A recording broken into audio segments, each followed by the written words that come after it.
Boom. My name is Joseph Matthew Barnes Jr. I'm from Newark, New Jersey, raised in Patterson, New Jersey. I was abused by my mother, Mrs. Pearl Barnes. She's deceased right now. And I was born at a time before my birth. My father, deceased Joseph Barnes, Sr.,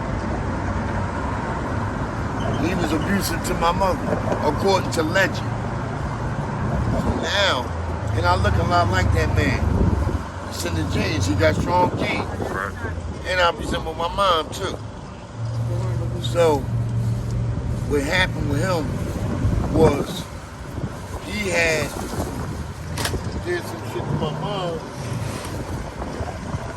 She was pregnant with her first twin. Mm-hmm. Oh, my bad. I got you. And he used to beat on her so bad, she miscarried them twins. Okay. So now she should have left him right there and divorced him. They were legally married, so I'm not a bastard. Right. I have his last name. My name is Joseph Matthew Barnes Jr. Okay. It's on my birth certificate, Social Security card. Right. So she stayed with him. Okay. Gave birth. I got the hiccups. Yo, you go. Mm-hmm. To my sister, Miss Michelle Barnes. Mm-hmm. And then 4.5 years later, they still together. Gave birth to me. Right. And that was 1967 in Newark, New Jersey. Right. Let me ask you this. Do you think like your childhood had anything, any kind of influence on your first stint that you did? You know what I mean? Like when you went away, was that just you being an adolescent, you got some trouble? Or do you think what you did was like a result of, you know, your upbringing? I was denied a normal childhood due to my mother. Got you. She would get drunk on the weekend. She used to work for Nabisco. Okay. Over in Patterson, New Jersey. She would get drunk, play her records, and she would beat me. And then, like, she would do it like with my grandmother and my grandfather and nobody else was around. Right. She would secretly torture me. Get me up upstairs in the kitchen and had me sitting in the corner of the kitchen. Mm-hmm. Talking about something, yeah, look at you. You ain't nothing, you just something I spit out. Damn. You look just like your damn daddy. You ain't gonna never be nothing but a bum and a hobo. Mm-hmm. When you do that type of shit to a child that young, 5, 6 years old, that's a form of child abuse. Right. Okay? But never give me an allowance. Because you know, little kids at that age, they like to buy them cookies and candies and all this type of shit. You know, tasty treats from the motherfucking corner store, drive big wheels and all that green machines. Right. I was never allowed to really do that type of shit. My brother, he's born from a different father, but we got the same mother. Because once I was born, she got legally separated from my father and pending divorce, and she got with me and Michelle's brother, father. Right. I mean, me and Michelle's stepfather, boy named Napoleon Smith. Okay. Right? They call him Nate. Nate, he was nothing but a drunk. Right. Nate would never treat me as a son. Okay. He would only cater to his son. He would cater to him and a little bit with Michelle because she's a female. Right. Now, one time my mom had him, told him to go and take me in the room and beat me. Right. He said, listen, act like I'm beating. You know what I mean? Like holler or whatever. He was smacking his desk or whatever with the belt. So I respect him for that. Because what man in his right state of mind gonna beat another man's child? Right. You know what I'm saying? Regardless of what the situation is. Right. So then I ended up stealing from everybody in the family. Okay. You know, they sleep, I'm creeping through pockets, whatever, trying to get change, dollars, whatever. And then going out there, man, you know, trying to do the shit that normal kids do. Right. You know what I mean? And that sort of led to your first... I get hit by a car. I was 7th grade. My mom took off from work. She came down to the hospital to see me. Her and Nate. All of a sudden, now she being nice to me. She had dollar signs in her eyes. I ain't understand that shit by then. I was a boy. Right. So, because when I got hit by the car, I was like a half a block away from the house. Her girlfriend, Joyce, was like, I got up. When the car hit me, I tried to cross the street. Boom, I went up in the air. I'm spinning like a top, and I came down on my head and my side. Boom. I'm in shock. I ain't know. I'm like, I don't know how old I was. I think I might have been around under 10. Okay. So I get up and I try to keep on going back to the house. I ain't know nothing about no lawsuits and suits and all that shit. Right. Man, Joyce said, yo, lay back down. I laid back down. The ambulance came. She got the ambulance. They took me to the hospital. I'm in the hospital. I'm fucked up. Man, my mom appears there. I stayed in the hospital about a week and a half. They released me back home. My mom took off. She told me to take off from school. She took me by the hand, took me downtown, and we went to see a lawyer. This motherfucking man was giving me lollipops, and he was in another room talking to my mom in private. I don't know what they were discussing. Man, about a week later, my mom took me back down to see him again, and they had me sign something. I guess I signed her as power of attorney. I don't know. Okay. So that's what it had to be. Right. So now, they done put some shit together. I'm too young to understand this shit. Man, she told me to take off from school again. She stayed home with me. Not gonna do it. 2 juvenile detectives. Mom, who are these people? Right. Yeah, take them. Damn. I can't control them. I don't want them no more. I cried. I'm like about 10 years old. I said, Mommy, please don't let these people take me. Man, in my tears, man, my mom still let me leave with them people. And I was like, that's traumatic, man. yo, dog, man. They said, yo, don't run. I ain't run. Right. Put me in the back of the squad car. Took me down to the station and handcuffed me to the motherfucking bench. And I had never had a fucking juvenile record. Right. You know what I mean? So this shit was forced on me. Now, God, I want you to, I know you watching. Now, they take me to a place called JINS, Juveniles in Need of Supervision. It's not a lockup facility, but it's a facility for so-called troubled kids. Okay. It's in Patterson, New Jersey. I'm in there and I'm talking, having crying spells and shit, a little group and shit. I'm like, yo, what the fuck is this? I'm like, yo, man, I want my mother. I miss this shit. Right. Like, what the fuck? So I ran away. I ran back to the house. My mom, she got her brother to drive me back. I ran again. She had her brother drive me back to the place. What they did then, they said, oh, you keep running away, you got something to do. I did not have a criminal case. They actually placed me, you remember the youth study center? Yep. The place where you were actually incarcerated? They took us there as in 5th grade as a trip. They took me there, not here, I'm talking over there. Okay, yeah. To JD, they call it juvenile detention. Got you. Man, I'm actually behind bars, man.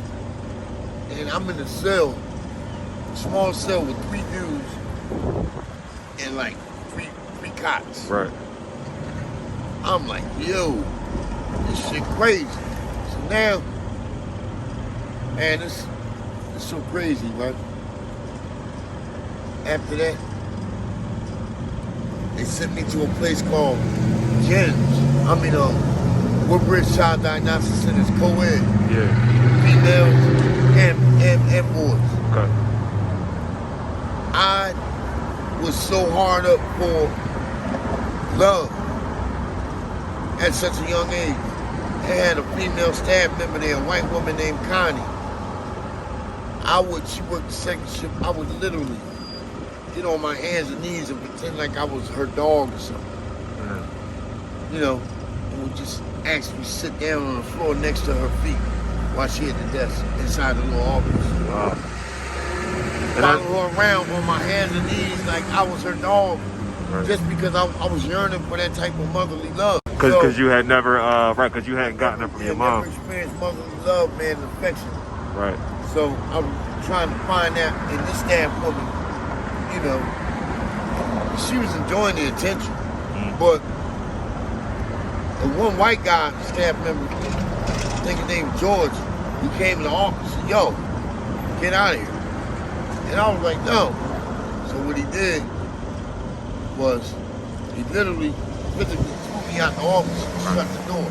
So me being upset and being in my childhood, I started banging on the door, kicking on the door. He actually opened up the door, gripped me up in a full Nelson, right, and literally took me to my room and threw me in the room and closed the door. Right.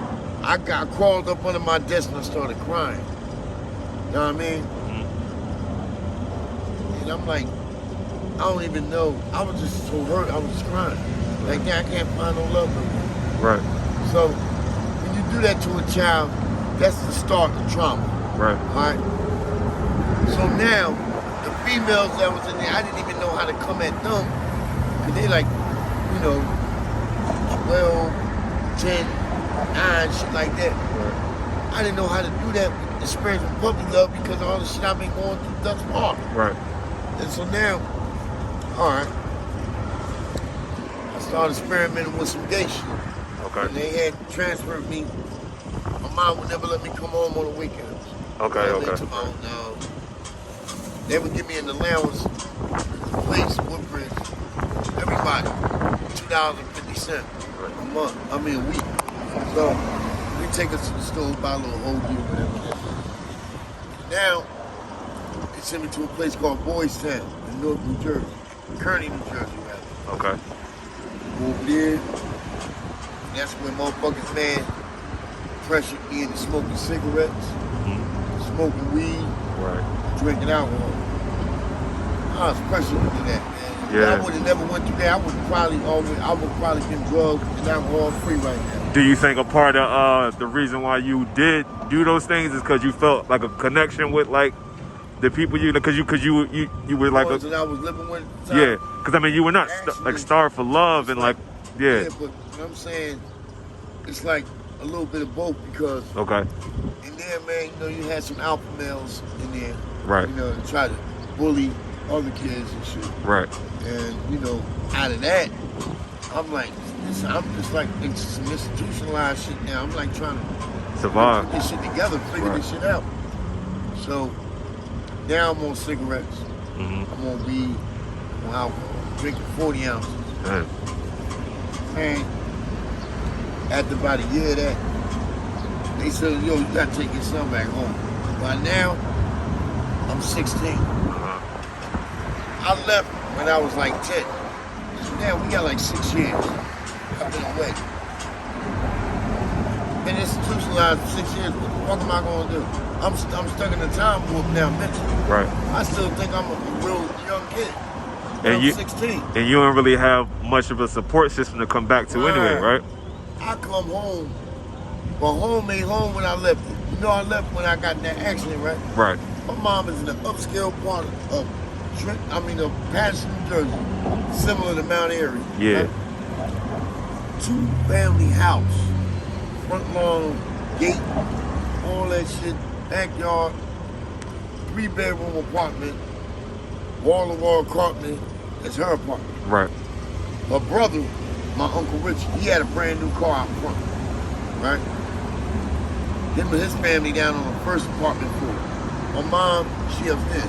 She got a fish tank, grandfather clock, chandelier, ceiling fan, all this, upholstered couches, love seats, right, shaggy rugs, entertainment center with bamboo chairs and all this. Right.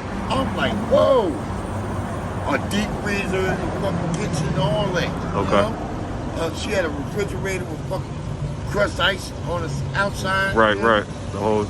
Upstairs, she had her uncle to make 5 bedrooms out of sheetrock and with drop ceilings. Right. You know what I mean? 'Cause he good with that carpentry shit. Man, I'm like, wow, that shit was up there, all everything was carpeted out. Right. So then she gave me one of the bedrooms. Man, at that time, I was on crack. Okay. Same shit.